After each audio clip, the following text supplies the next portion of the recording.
हरे कृष्णा। प्रातःकालीन भागवत कक्षा में आपका स्वागत है। आध्यात्मिक यात्रा का आज 12वां दिन, 8 मई 2021। सभी का स्वागत है। हरे कृष्णा कृष्णा कृष्णा कृष्णा हरे हरे, हरे राम राम राम हरे हरे। जय राधा माधव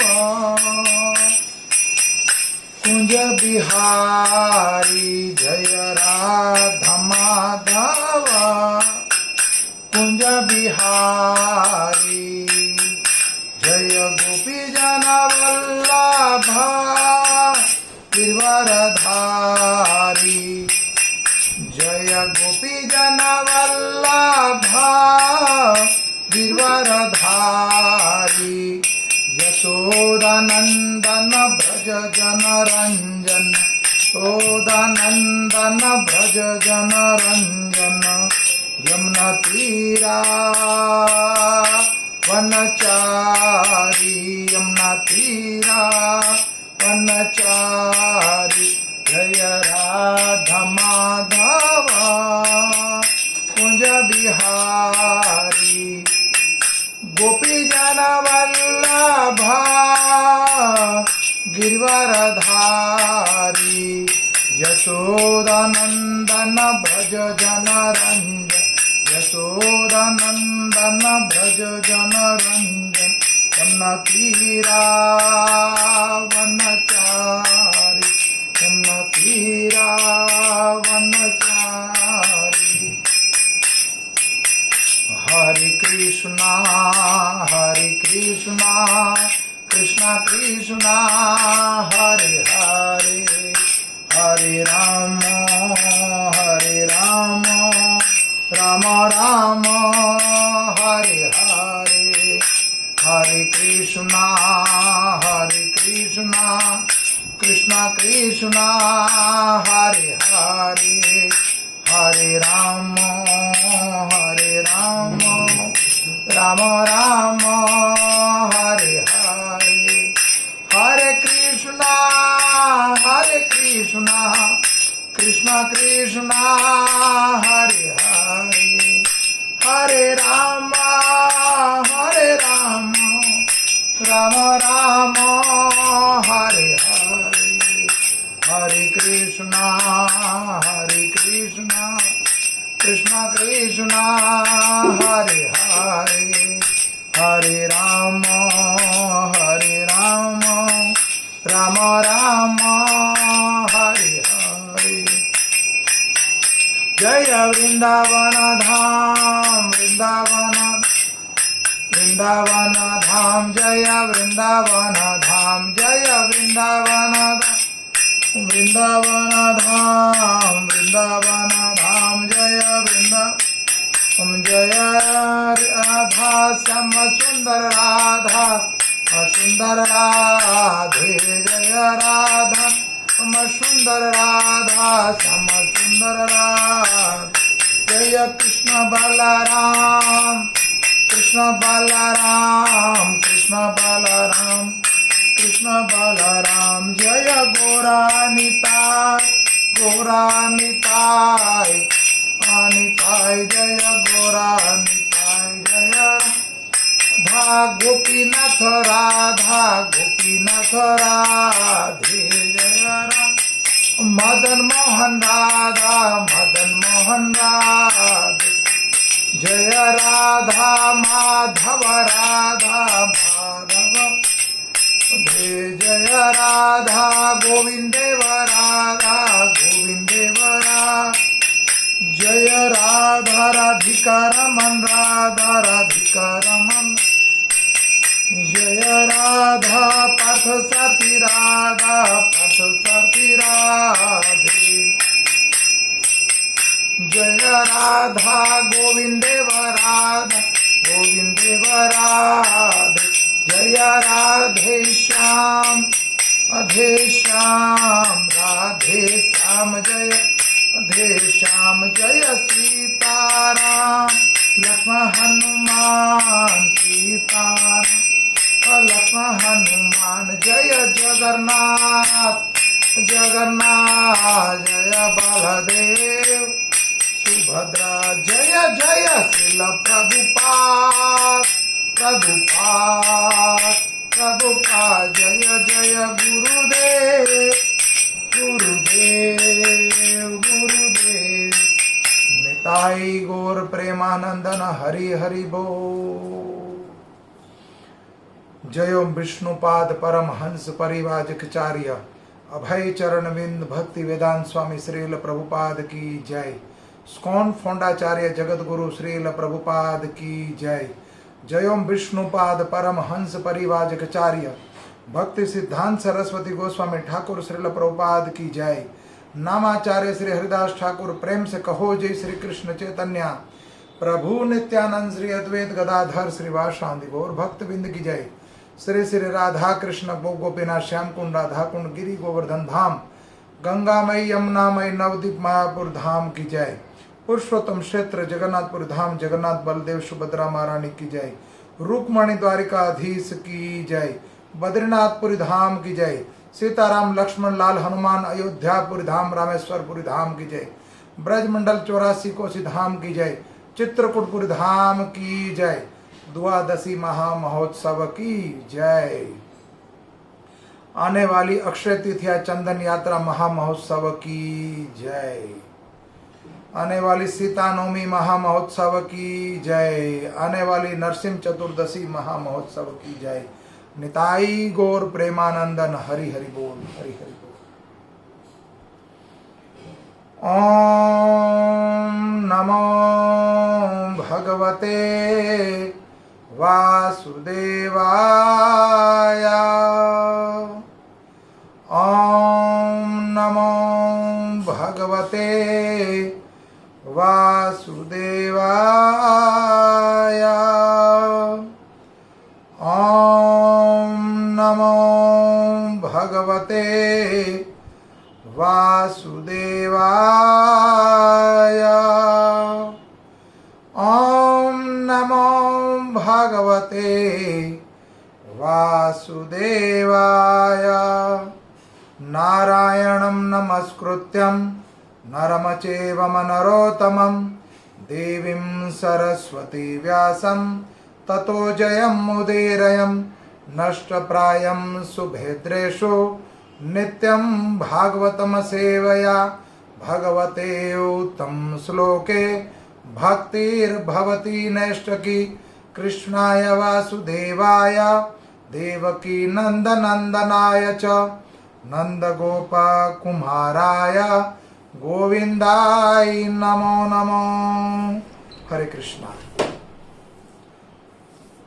हमें आज 8वां दिन है। कुंती महारानी की प्रार्थना का प्रसंग हम बोल रहे हैं। तो कल हमने कथा को विश्राम दिया था कुरुक्षेत्र की रणभूमि में, जहां पर अभिमन्यु का वध हो चुका है, वीर गति को प्राप्त हो चुके हैं और अर्जुन ने शपथ ले ली है कि कल का सूर्यास्त जो है वो जयद्रथ सिंधु नरेश देखेगा नहीं। अगर वो सूर्यास्त से पहले उनका वध नहीं करूंगा मैं, तो मैं अग्नि समाधि ले लूंगा। तो कुरुक्षेत्र की रणभूमि में हम कथा का प्रवचन भगवान श्री कृष्ण की लीला का वर्णन कर रहे हैं। तो प्रत्येक कथा में भगवान कृष्ण का लीला का कुछ ना कुछ हमें अमृत का पान हो जाता है। कथा अमृत का पान। तो इस प्रसंग में जब अभिमन्यु का वध हो जाता है, उस समय अर्जुन भगवान के परम मित्र जो हैं, सखा जो हैं, जिसका नाम विजय सखा भी है, वो बड़े दुखी और बड़े खिन्न हो गए। बहुत छोटी आयु में अभिमन्यु वीर गति को प्राप्त हुए हैं। अभिमन्यु की आयु मात्र 16 वर्ष की थी और 16 वर्ष की आयु में पांडवों की तरफ से, जो पांडवों की सेना है, उसमें सर्वप्रथम जो है अभिमन्यु का वध हुआ। अब अभिमन्यु का वध होने के बाद अर्जुन बड़े चिंतित और दुखी हैं और भगवान श्री कृष्ण से प्रार्थना कर रहे हैं कि किसी तरह मेरे पुत्र से मुझे मिलवा दीजिए। अब तो सर्वश्रेष्ठ त्रिलोकी के नाथ हैं, अब विराट स्वरूप भगवान दिखा चुके हैं अर्जुन को। उसके बाद ही पितामह का धराशय जो पितामह को किया है, उसके बाद ही हुए पितामह धरा से अर्जुन को भगवान श्री कृष्ण अपना विराट रूप दिखा चुके हैं और भगवान ने बता सर्वेश्वर पिता में हूं सबका। तो भगवान के सामने करुणा भाव से जब अर्जुन रो रहे हैं तो उसी समय भगवान कह रहे हैं क्या इच्छा तुम्हारी कि मुझे अपने पुत्र से एक बार मिलवा दो। उसी समय भगवान ने अपने योग बल से अभिमन्यु को प्रकट कर दिया। अभिमन्यु प्रकट हुआ जब उस समय अर्जुन पुकारता है, हे पुत्र तुम कहाँ मुझे छोड़ के चले गए, आ जाओ मेरे पास, मेरे हृदय से लग जाओ, मेरे कंठ से लग जाओ। तब अभिमन्यु कहता कौन पिता और कौन पुत्र, आप मेरे पुत्र हो, आप मेरे पिता नहीं हो। अभिमन्यु अर्जुन को कहता है आप मेरे पिता हो, आप मेरे पुत्र हो, मैं आपका पुत्र नहीं हूं। मेरे पिता तो जो आपके साथ खड़े मधुसूदन द्वारिकाधीश, वो मेरे पिता है। सर्व जगत के संसार के सर्वव्यापी जो भगवान है, अनंत कोटि ब्रह्मांड के नायक, वही मेरे पिता हैं और कोई दूसरा नहीं है। तो आप कई जन्मों में मेरे पुत्र बन चुके और मैं आपका पुत्र बन चुका हूं। ये जन्म मृत्यु के चक्कर में कई बार हम आ चुके हैं दोनों, लेकिन वास्तव में मैं जीवात्मा हूं और आप भी जीवात्मा हो, लेकिन मेरा और आपका जो संबंध था वो क्षणिक संबंध था। तो मैं आपका पुत्र नहीं, मैं तो आपके साथ में त्रिलोकी का नाथ जो खड़ा उसका पुत्र हूं। भगवान श्री कृष्ण के समक्ष अर्जुन का मोह उतर गया और जन्म मृत्यु जरा और व्याधि संसार में मृत्यु लोक में लगा रहता है। ये पारंपरिक जो संबंध है, ये जननम मरणम चलता ही रहेगा। तो वास्तव में अभिमन्यु जो है चंद्र के अंश है। जब भगवान धराधाम पर प्रकट हुए द्वापर युग में, तो कौरव और पांडव और यादव कुल में जितने भी कैरेक्टर हैं, ये सब देवता के लोक से, देवलोक से आए हैं, सब देवलोक से आए हैं। भगवान ने और भूमि देवी ने जब भगवान से प्रार्थना करी कि भूमि पर भार बढ़ चुका है तो आप प्रकट हो जाइए और भार उतारिए, तो ब्रह्मा जी ने, शिव जी ने और अनंत कोटि ब्रह्मांड ने मिलकर प्रार्थना करी। तब भगवान क्षीर सागर में विष्णु प्रकट हुए और ब्रह्मा जी के हृदय में वो प्रकाश प्रकट हुआ, वो ज्ञान प्रकट हुआ और ब्रह्मा जी को इस बात का ज्ञात हो गया कि भगवान द्वापर युग में प्रकट होने वाले हैं और हम सब लोगों को आज्ञा दी कि यदुवंशी बने, कुरुवंशी बने और पांडव परिवार में जन्म ले हम। तो ये सारे के सारे कैरेक्टर जो हैं गौलोक से या स्वर्गलोक से या देवलोक से प्रकट हुए हैं। मृत्यु लोक का कोई भी जीव नहीं, सब दिव्य हैं। एक कैरेक्टर निभाया गया यहाँ पर, साक्षात भगवान प्रैक्टिकल एक मूवी बनाई है। तो जन्म मृत्यु का फेरा जो बताया है, कलयुग में स्थिति उपस्थित रहेगी। तो वास्तव में चंद्रदेव के पुत्र है अभिमन्यु, और चंद्र ने भगवान श्री कृष्ण से कहा था कि मृत्यु लोक में मेरा पुत्र जो है ज्यादा समय तक दुख नहीं बिताएगा, तो 16 वर्ष के लिए अब मेरा पुत्र कैरेक्टर निभाएगा मात्र, मृत्यु लोक की गणना के हिसाब से, और देवलोक की गणना के हिसाब कुछ क्षण के लिए जीवित थे मात्र वो। तो 16 वर्ष की आयु में अभिमन्यु की मृत्यु हुई। तो भगवान ने आज्ञा दी थी सर्वप्रथम अभिमन्यु की मृत्यु होगी और जल्दी से आपका अंश वापस आ जाएगा। तो वास्तव में चंद्रदेव का अंश है। भगवान को इस बात से ज्ञात था, जब अर्जुन को सुशर्मा के साथ युद्ध के लिए ले गए वो रणभूमि से दूर, तो भगवान को तो इस बात का ज्ञात था कि आज अभिमन्यु वध होने वाला है और द्रोणाचार्य जो है चक्रव्यूह की रचना करेंगे। तो पांडव और कौरव पक्ष में, कौरव पक्ष के 5 सेनापति बदल जाएंगे टोटल, और पांडव पक्ष में मात्र एक सेनापति है दृष्टिद्युम्न। तो यहां पर भगवान श्री कृष्ण को इस बात का ज्ञात था कि आज अभिमन्यु का वध होने वाला है और द्रोणाचार्य ने चक्रव्यूह की रचना करी है। लेकिन भगवान होते हुए भी भगवान और अर्जुन वापस कौरव और पांडव के जहां युद्ध, जहां कुरुक्षेत्र की भूमि में वापस आए, जहां अभिमन्यु का वध हुआ है, तो यहां पर एक प्रमाण मिलता है जो हमें एक भगवान अपनी योग शक्ति का प्रमाण देते हैं यहाँ पर, कि साक्षात अभिमन्यु जो है भगवान का भांजा है, अपनी बहन सुभद्रा का पुत्र है, जिसका सगा मामा भगवान हो और जिसका पिता परम पुरुष अर्जुन जिसको सर्वप्रथम गीता सुनाई मृत्यु लोक में, है ना, कल युग में, आज से 5200 वर्ष पहले पूर्व, गीता जयंती मोक्षदा एकादशी के दिन। और जिसकी शादी कराते समय वेद व्यास देव जिन्होंने 4 वेद लिखे हैं, 18 पुराण और पंचम वेद महाभारत, और उसमें से उसका रस भागवतम, परिपक्व रस फल जो है वो लिखने वाले व्यास देव ने जिनकी शादी कराई, जिनके फेरे कराए, तो 3 महापुरुष उपस्थित है, वे व्यास देव, भगवान श्री कृष्ण और अर्जुन।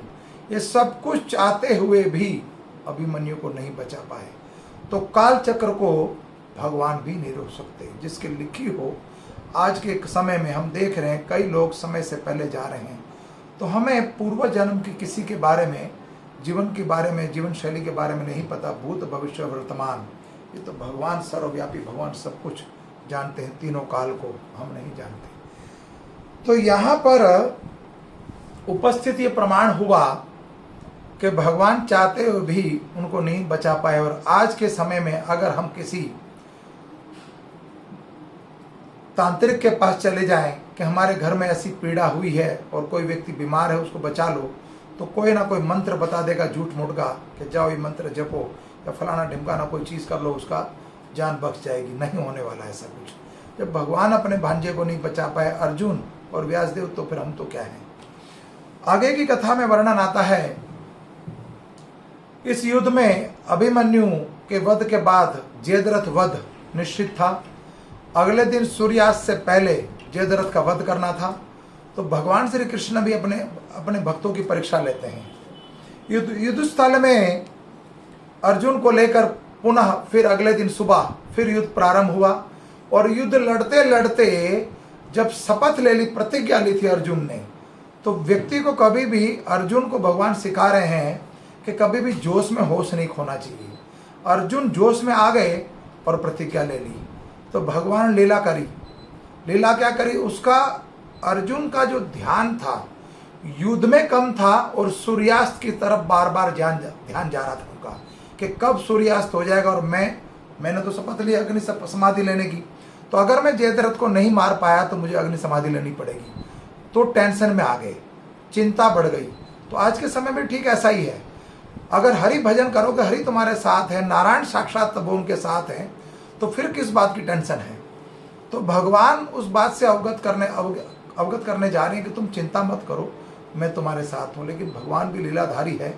तो भगवान ने क्या करा, काफ़ी प्रयास किया अर्जुन ने, लेकिन जयद्रथ के पास पहुँच नहीं पा रहे हैं। जयद्रथ तक पहुँचने में कई योद्धाओं से लड़ना पड़ रहा, लेकिन जयद्रथ को कहीं पीछे छुपा रखा था। तो काफ़ी परिश्रम करना पड़ा, लेकिन जयद्रथ जो है आगे नहीं आ रहा था। भगवान भी लीलाधारी है।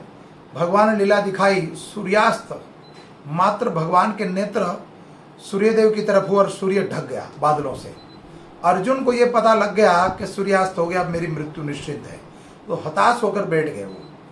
और उधर जयद्रथ को यह पता लग गया कि सूर्यास्त हो चुका है, तो अर्जुन अग्नि समाधि ले लेगा, तो अब मुझे अब बाहर आ जाना चाहिए उसकी खिल्ली उड़ाने के लिए, उसका मजाक उड़ाने के लिए, जो उसकी प्रतिज्ञा भंग हो गई। तो जयद्रथ तुरंत ही दौड़ता हुआ बाहर आया। जोश में इंसान होश खो देता ना, ठीक उसी तरह अर्जुन और जयद्रथ की कहानी है। तो जैसे सूर्यास्त हुआ, जयद्रथ दौड़ता हुआ बाहर आया, कुरुक्षेत्र की भूमि पर, युद्ध स्थल पर आ गया। अर्जुन के सामने आके नाचने कूदने लग गया कि जाओ अर्जुन, तुम परास्त हो गए, हार गए, तुम अग्नि समाधि लेने की प्रतिज्ञा लिए, अब तुम अग्नि समाधि लो, मैं बच गया। लेकिन जयद्रथ को भी एक वरदान प्राप्त था उसके पिता से कि जो कोई व्यक्ति जयद्रथ का वध करेगा और जयद्रथ का वध करते ही उसी व्यक्ति के मारने वाला जो व्यक्ति होगा उसका सर फट जाएगा। लेकिन अगर कोई जयद्रथ का सर काट कर उसके पिता की गोद में अगर फेंक दे तो उसका पिता ही भस्म हो जाएगा। तो भगवान को तो सर्वव्यापी भगवान है। तो जयद्रथ जैसे सामने आया, सूर्या अस्त जो हो चुका था, भगवान ने फिर प्रकट कर दिया अपने योग बल से। जैसे सूर्य प्रकट हुआ, अब अर्जुन तो तुरंत खड़े हो गए धनुष लेकर, और भगवान श्री कृष्ण कहते हैं वो रहा जयद्रथ और ये रहा सूर्य, तुम कर दो वध। लेकिन पार्थ ध्यान रखना, उस तरीके से मारना जयद्रथ को कि उसका सर जो कटकर उसके पिता की गोद में जाए। अगर भूमि पे उसका सर गिर गया जयद्रथ का, तो तुम्हारा तुरंत ही क्या होगा, तुम्हारा वध हो जाएगा, तुम्हारी मृत्यु हो जाएगी। तो भगवान का शिष्य कैसे चतुर, तो भगवान का शिष्य भी चतुर होगा ना अर्जुन। तो भगवान श्री कृष्ण की आज्ञा से अर्जुन ने वो बाण चलाया, दिव्य बाण, जिससे जयद्रथ का सर कटा और जाके गिरा कहाँ, कहीं उसके पिता वन में के तपस्या कर रहे थे, वहां जयद्रथ का सर गिरा उनके पिता की गोद में, और उसका पिता भी खत्म हो गया, पुत्र भी खत्म हो गया। एक साथ धर्म अधर्म पर धर्म की विजय। तदुपरांत द्रोणाचार्य, जो अब कौरव सेना के सेनापति हैं, और कौरव सेना के सेनापति जब हुए ये, उसी के सेनापति के होते हुए अभिमन्यु का वध हुआ। अब धृष्टद्युम्न बड़े खिन्न थे उनसे कि उनके पिता से, पांचाल नरेश से द्रोणाचार्य का वैर था, तो घृणा करते थे एक दूसरे से। तो उन्होंने भी शपथ ली थी कि अपने पिता का, मेरे ख्याल जहां तक मेरे को ध्यान आ रहा है, पांचाल नरेश का वध हो गया था शायद, और धृष्टद्युम्न ने शपथ ले ली कि मैं द्रोणाचार्य का वध करूंगा। इधर द्रोणाचार्य पांचाल नरेश की वध के बाद, वीर गति के प्राप्त होने के बाद, उन्होंने शपथ ली थी कि मैं द्रोणाचार्य का वध करूंगा। लेकिन द्रोणाचार्य को मारना असंभव था, बहुत बड़े क्षत्रिय थे वो, और सभी पांडवों के और कौरवों के वो गुरु थे, बलशाली थे, सारे दिव्य ज्ञान, दिव्य अस्त्र शस्त्र उनके पास था। अब द्रोणाचार्य को हताश करने के लिए भगवान श्री कृष्ण ने भीम से कहा कि द्रोणाचार्य हताश तब होगा जब उसको इस बात का संदेश मिल जाए कि उसका पुत्र अश्वत्थामा मारा गया इस युद्ध में, तो वो हार कर निराश होकर अस्त्र शस्त्र फेंक देंगे और युद्ध नहीं लड़ेंगे। लेकिन ये बात बोले कौन? भीम ने इस बात का प्रचार किया जोर जोर से। वास्तव में भीम ने अश्वत्थामा नाम का एक हाथी को मारा था अपनी गदा से। तो भीम जैसे जोर जोर से चिल्ला रहा था उस कुरुक्षेत्र की भूमि पर, तो कौरवों के खेमे में भी इस बात का पता लग गया कि अश्वत्थामा मारा गया, और इस बात का समाचार पहुंच गया द्रोणाचार्य के पास। लेकिन द्रोणाचार्य को भीम की बात पे विश्वास नहीं था कि मेरे होते हुए मेरा पुत्र मर नहीं सकता, वीर गति को प्राप्त हो नहीं सकता। इस बात को सत्य स्थापित करने के लिए युधिष्ठिर के पास आए। युधिष्ठिर महाराज के पास है कि युधिष्ठिर जीवन में युधिष्ठिर ने कभी भी झूठ नहीं बोला था। तो भगवान श्री कृष्ण ने युधिष्ठिर को भी सिखा दिया था कि आपको एक बार झूठ बोलना पड़ेगा इस धर्म युद्ध को लड़ने के लिए, और धर्म युद्ध अधर्म का सर्वनाश करने के लिए तुम्हें झूठ बोलना पड़ेगा। तो यहाँ ये भी प्रमाण होता है कि सत्य को स्थापित करने के लिए या धर्म के प्रति कभी भी झूठ बोला जा सकता है। कोई गौ हत्यारा हो और गौ के पीछे हत्या करने के लिए पड़ा हो, अगर वो कसाई आपको पूछे गौ किस तरफ गई है, तो आप बोल सकते हो गौ इस तरफ नहीं इस तरफ गई, उसकी दिशा बदल दो, तो आपको उसका पाप नहीं लगेगा, पुण्य लगेगा बल्कि। तो भगवान ने इस तरह कूटनीति सिखाई, और युधिष्ठिर महाराज ने बोल दिया कि अश्वत्थामा मारा गया नरवा कुंजरवा। ये स्लो बोला, और द्रोणाचार्य को पता लग गया कि हाँ मेरा पुत्र मारा गया। तो द्रोणाचार्य अपने रथ से नीचे उतर गए और रणभूमि में नीचे जाके बैठ गए, अस्त्र शस्त्र सब त्याग दिए, हताश हो गए। उसी समय धृष्टद्युम्न ने द्रोणाचार्य का वध कर दिया उस कुरुक्षेत्र की भूमि पर। अब कौरव की पक्ष में दो सेनापति जा चुके हैं। पहले विष्णु पितामह जो बाणशैया पर, और दूसरे हैं अब कौन? द्रोणाचार्य, उनका भी वध हो चुका, वीर गति को प्राप्त हो गई। तो अब कौरव सेना के तीसरे सेनापति बने हैं कर्ण। अब कर्ण और अर्जुन का यहां पर अब युद्ध तो काफी लंबा है, इस कथा को जितना हम बोलते जाएंगे चलती रहेगी।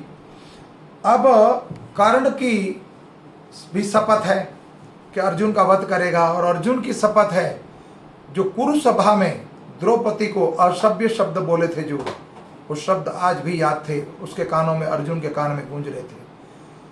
अब युद्ध निश्चित हो गया है और कर्ण सेनापति बन चुके हैं। आज कर्ण और अर्जुन का युद्ध होने वाला अगले दिन। तो निर्णायक युद्ध था, और कर्ण ने भी शपथ ली थी कि कल मैं अर्जुन का वध करूंगा, या अर्जुन या मैं। तो माता कुंती कौरवों के शिविर में रात्रि को प्रवेश करती है, अगले दिन युद्ध होना बाकी है। तो माता कुंती विलाप कर रही है अर्जुन के शिविर में जाकर, और अर्जुन सो रहे हैं, और क्षमा चाहता हूँ, कर्ण सो रहे हैं, और कुंती महारानी कौरवों की शिविर में गई और कर्ण को देखकर खूब विलाप कर रही है कि छठा पुत्र है मेरा, मैं क्या करूं, पहले मैंने युद्ध करने से मना करा लेकिन माना नहीं।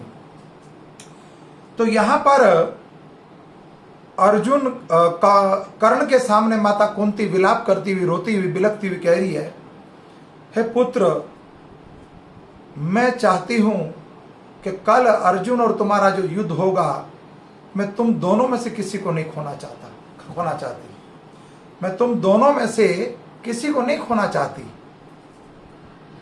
तो माता कुंती के सामने प्रस्ताव रखते हैं कर्ण कि आप मुझे बताइए, कर्ण या अर्जुन दोनों में से किसको चाहती हो। तो माता कुंती उसका उत्तर नहीं दे पाई। तब कर्ण ने जवाब दिया कि माता गांधारी अब तक अपने 99 पुत्र को खो चुकी है। अब तक भीम ने 99 पुत्र गांधारी के, धृतराष्ट्र महाराज के 99 पुत्र को मारा। ये 100 के 100 पुत्रों को भीम ही मारेंगे, सेंचुरी मारी भीम ने। अब गांधारी ने अपने 100 पुत्र, 99 पुत्र खो चुकी है। इतिहास कल आपसे पूछेगा, है हस्तिनापुर की महारानी, आपने इस कुरुक्षेत्र के युद्ध भूमि पर क्या बलिदान दिया?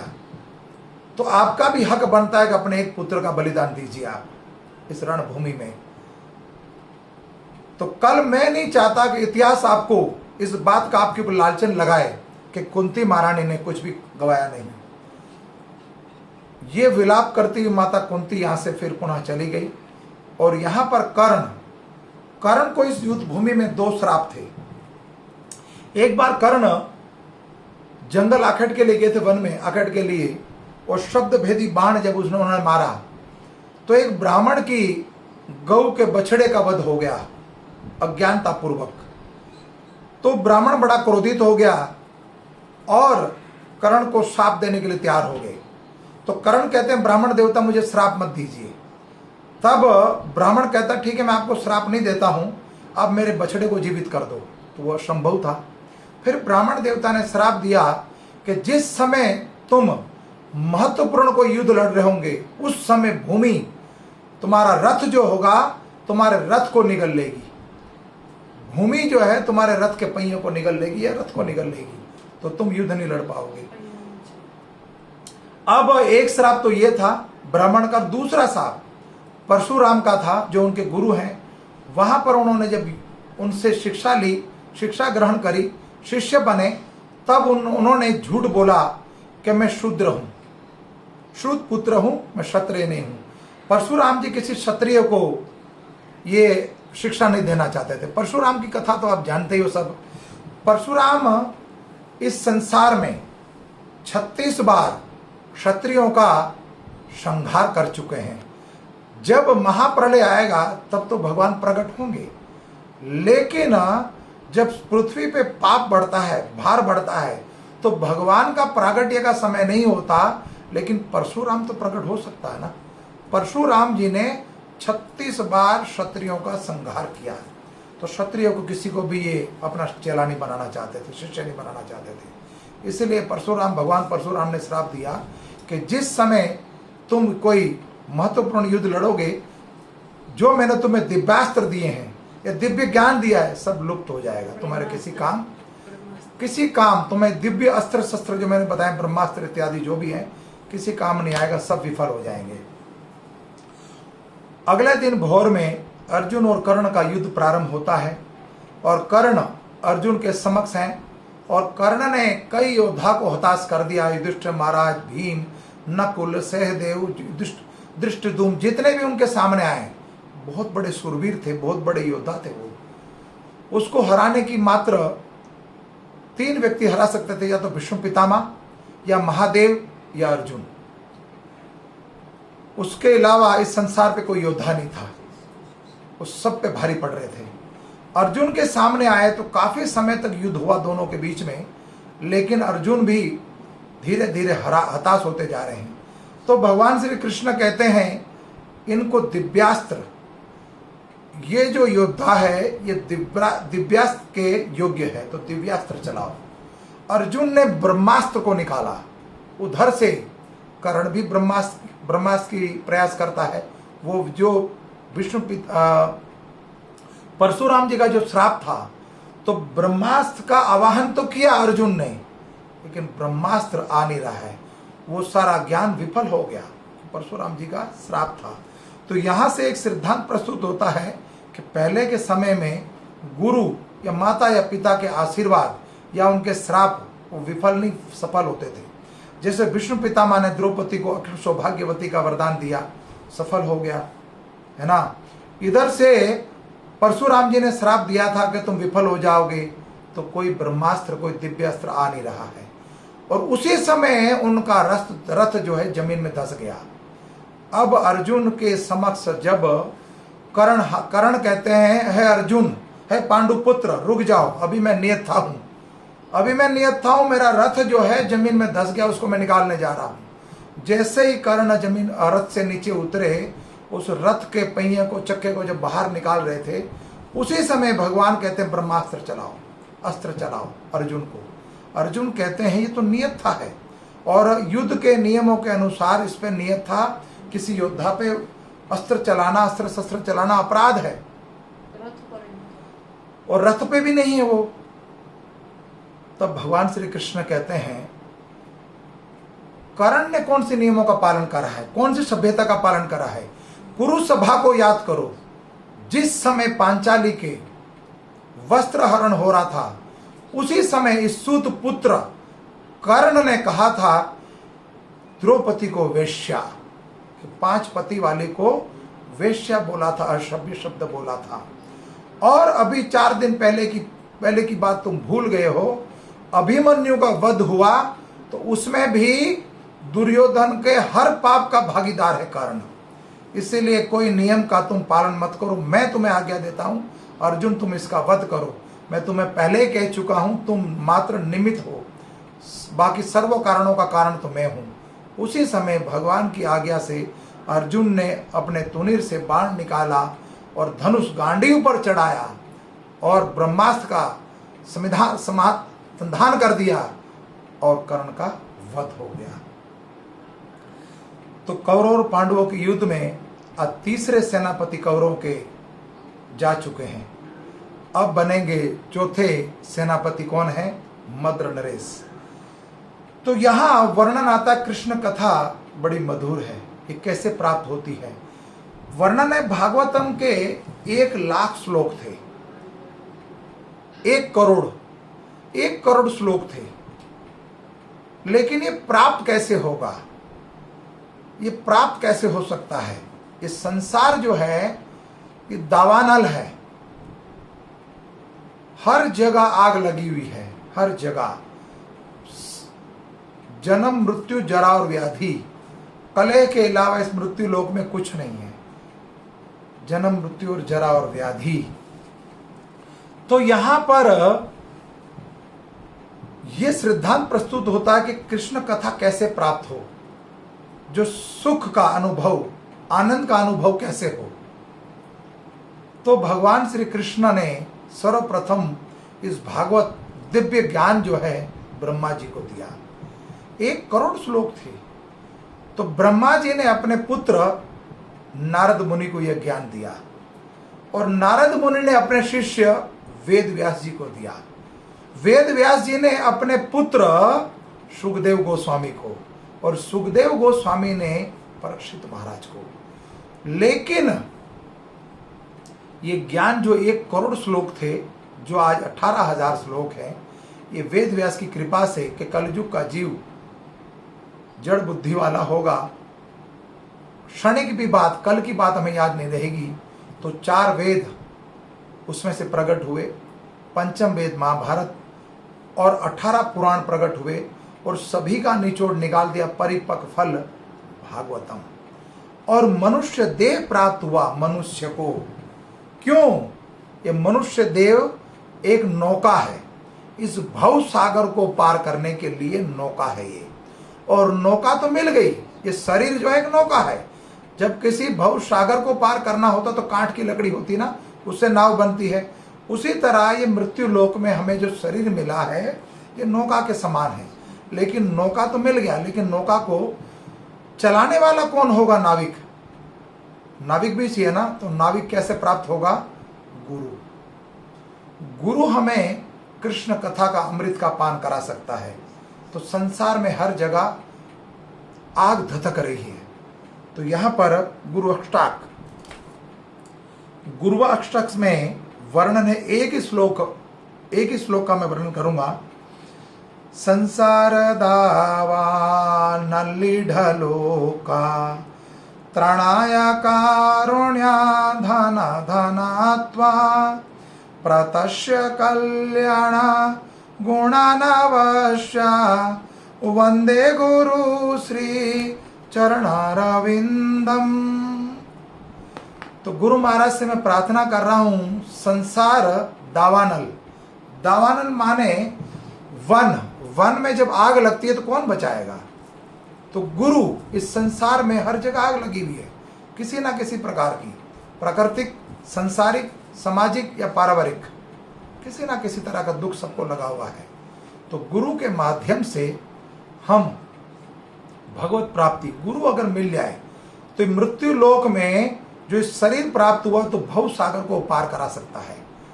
नाव तो है, लेकिन नाविक वो बनेंगे, तारणहार गुरु बनेंगे। अगर गुरु धारण करा है तो भगवत कथा भी समझ आएगी और कथा अमृत का भी पान कर पाओगे। तो यहां पर ये दावानल प्रकट हुआ है, वर्णन है, दावानल है। तो कैसे बाहर निकला जाए?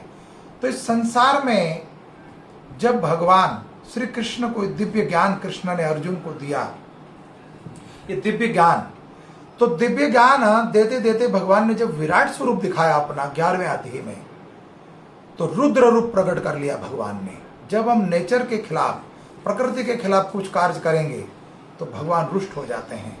और जब अर्जुन के सामने विराट स्वरूप प्रकट हुआ, रुद्र रूप था वो भगवान का, तो अर्जुन भी कांप गए। जो महापुरुष थे, जिनको भगवत गीता का पूरा ज्ञान दे दिया 18 अध्याय का, वो कांप गए, थर थर कांप रहे हैं कि हे भगवान श्री कृष्ण, हे मधुसूदन, हे कृष्ण, हे मुकुंद, मैं आपके इस विराट रूप को नहीं देख पा रहा हूं, मात्र 2 भुजा वाला रूप प्रकट कीजिए। संसार में प्रायः हम देखते हैं, आप स्कूल में अगर पढ़ते हैं, कॉलेज में पढ़ते हैं, अगर आपने होमवर्क पूरा नहीं करा तो टीचर या आपका जो गुरु है वो क्रोधित हो जाता है, फिर पनिशमेंट मिलती है। यहाँ तक छोटी कथा बताता हूँ घर की। हमारी भारिया को, अपनी भारिया, मेरी पत्नी की बात बताऊँ मैं, मेरी धर्म पत्नी की। अगर गृहस्थ परिवार में जहाँ मैं रह रहा हूँ, उसको हर चीज़ क्लीन रखने की आदत है, कहीं भी गंदगी पसंद नहीं, हर चीज़ अपने अपने ठिकाने पे होनी चाहिए। जहाँ कोई चीज़ डिस्टर्ब हो जाए तो फिर पहले तो मुझे वो दिखती है चंद्रमुखी के समान, और कुछ समय उपरांत जब वो क्रोधित होती है तो सूर्यमुखी की तरह तेज प्रकट होना शुरू हो जाता है, और कुछ समय बाद फिर ज्वालामुखी। तो साधारण जीवन में हम देखते हैं, पिता या पत्नी या माता या भाई या बहन उसकी मनमानी या उसके नियम को हम फॉलो नहीं करते हैं तो वो क्रोधित हो जाती है या हो जाता है ना। तो ठीक उसी तरह नेचर के खिलाफ, प्रकृति के खिलाफ हम जब भी कुछ करेंगे तो क्या वो परम पिता भगवान क्रोधित नहीं होंगे? वो रुद्र रूप प्रकट करते हैं। जब सृष्टि का संहार करना होता है तो वही श्री कृष्ण, रुद्र माने महादेव, प्रकट हो जाते हैं और तांडव करते हैं। और जब सृष्टि का पालन करना होता है तो महाविष्णु को प्रकट करते हैं कारणदक्ष विष्णु सागर में। और सृष्टि की रचना करनी होती है तो ब्रह्मा जी को प्रकट करते हैं। तो प्रकृति का नियम भागवत गीता में वर्णन है, कई जगह पर स्थापित है। भगवत गीता का 13वां और 14वां अध्याय को पढ़िए आप। भगवान कहते हैं प्रत्येक अणु मात्र के अंदर, कण कण में मेरा वास है। यहां तक कि पृथ्वी, जल, अग्नि और वायु और आकाश, सब में मेरा वास है। लेकिन कलयुग में हम कर क्या रहे हैं? जो ये पंचभूत पंच तत्व है जो, उसका हम व्यापार कर रहे हैं। पृथ्वी, जल, अग्नि, वायु और आकाश। ध्यान से सुनिए। पृथ्वी, तो हम मिट्टी का व्यापार कर रहे हैं क्या नहीं कर रहे बताइए? मिट्टी भी बेच रहे हैं ना, भूमि भी बिक रही है, मिट्टी भी बिक रही है, मिट्टी से बने हुए प्रोडक्ट, ईंट इत्यादि, कंकड़, रोड़ी सब बिकता है। पृथ्वी बिक गई। पृथ्वी, जल, पानी भी बिक रहा है, अग्नि, गैस सिलेंडर इत्यादि वो भी बिक रहे हैं। पृथ्वी, जल, अग्नि, लकड़ भी बिकता है, वायु, ऑक्सीजन बिक रहा है अभी, है ना। और अब क्या बचा? पृथ्वी, जल, अग्नि, वायु और आकाश। आकाश माने वाणी। बड़े बड़े कलाकार जो सॉन्ग, फिल्मी गाने गाते हैं, भजन गाते हैं, कथाकार अपनी वाणी को बेच रहे हैं, समय को बेच रहे हैं। लेकिन वाणी और कथा बेच, सरस्वती माता जो है ये बेचने योग्य नहीं है, ना बेचने का साधन है ये। भगवान के परम भक्त सुदामा 4 वेदों के ज्ञाता थे। उनकी पत्नी ने, सुशीला ने बोला कि तुम्हारे पास जो दिव्य ज्ञान है इसका प्रचार करो और इसको बेचो, इससे धन एकत्रित करो। तो भगवान श्री कृष्ण के परम भक्त सुदामा जी कहते हैं, मैंने अयाचित व्रत लिया है, मैं विद्या का व्यापार नहीं करूंगा। तो आज के समय में विद्या का व्यापार हो रहा है। बड़े बड़े टीचर एक सब्जेक्ट के करोड़ों लाखों रुपए लेते हैं, है ना। पहले के समय में गुरुकुल में विद्या फ्री बढ़ती थी। गुरु शिष्य से कोई किसी तरह का धन इत्यादि नहीं, गुरु अपनी, शिष्य अपनी इच्छा से जो कुछ देना चाहे गुरु को दे सकता था। तो क्या नहीं बिक रहा है? पृथ्वी, जल, अग्नि, वायु और आकाश। तो कलयुग है क्या नहीं बताओ? तो इस कलयुग के अंदर प्रकृति के खिलाफ हमने जो नियम करे हैं, हम सबसे बड़े करप्ट, सबसे बड़े चोर बन चुके हैं। शायद मुझे तो लग रहा है इसी का जवाब आज हम दे रहे हैं और दुख भी उठा रहे हैं। तो फिर भी मैं उस परम पिता परमात्मा से, अनंत कोटि ब्रह्मांड के नायक भगवान Shri Krishna, supreme the power Lord of Krishna, जो राधा रानी के साथ गौलोक धाम में विहार करते हैं, मैं उनसे आप सब की ओर से और मैं अपने तरफ से हाथ जोड़कर भगवान श्री कृष्ण से प्रार्थना करता हूँ कि बच्चे से, जब छोटे बच्चे आपकी संतान है, हम भगवान कहते हैं मैं सबका पिता हूँ, तो पिता माँ ही हो आप। तो संतान से, बच्चों से गलती हो जाती है, आप क्षमा कर दीजिए और इस रोग को, इस मृत्यु लोक से हटा लीजिए, ताकि 84 लाख जोनी जो है स्वस्थ रहे, सुंदर रहे और आपकी जो प्रकृति है वो सब शांतिपूर्वक जीवन जिए। यही मेरी प्रार्थना है परम कृपालु भगवान श्री कृष्ण से। इसी के साथ अपने शब्दों को और अपनी वाणी को विराम देता हूँ। कथा में कोई त्रुटि रह गई हो तो क्षमा चाहता हूँ। वंशा कल्पतरुभक्षा कृपा सिंधु एव च पतितानां पावने वैष्णवेभ्यो नमो नमो। हरे कृष्णा। जगत गुरु श्रील प्रभुपाद गुरु महाराज गुरु परंपरा की अनंत कोटि वैष्णव विंदिताय गौर प्रेमानंदन। हरि हरि बोल, हरि हरि बोल।